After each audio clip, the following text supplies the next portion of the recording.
শেষে শুরু হলো তৃণমূলের। তার প্রমাণ মিলল উত্তর 24 পরগনার গাইঘাটায়। সমবায় নির্বাচনে অফিসিয়াল প্রার্থীদের হারিয়ে দিল বিক্ষুব্ধরা। সুটিয়া গ্রাম পঞ্চায়েতের এই সমবায় নির্বাচনে 12 আসনের মধ্যে 8টিতে জয়ী হয় তারা।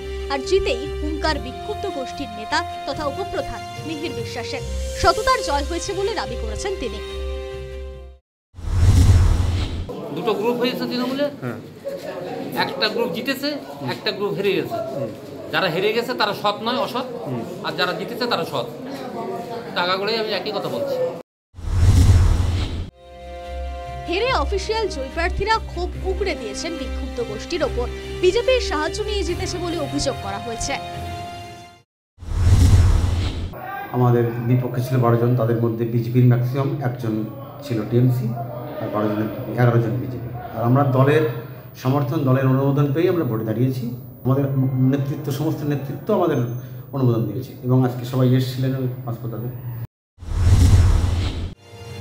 তৃণমূল বনাম তৃণমূলের লড়াইকে কটাক্ষ করতে ছাড়েননি বিজেপি।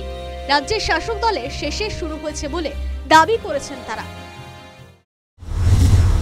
রাজ্যে ক্ষমতায় রয়েছে একটা সমবায় সমিতির ভোট করার জন্য বিরোধীদের যাতে তারা নমিনেশন দিতে না পারে, রাতের অন্ধকারে সেই ভোট ঘোষণা করছে নিজেরা।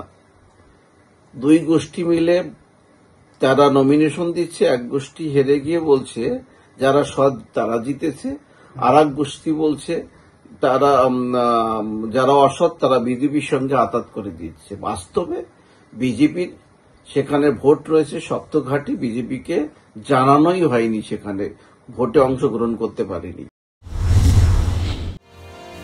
গত কয়েকদিনে তৃণমূলের নিজেদের মধ্যে কাদা ছোড়াছুড়ির একাধিক ঘটনা প্রকাশ্যে এসেছে। এবার সেই তালিকায় যুক্ত হলো গাইঘাটাও। News time.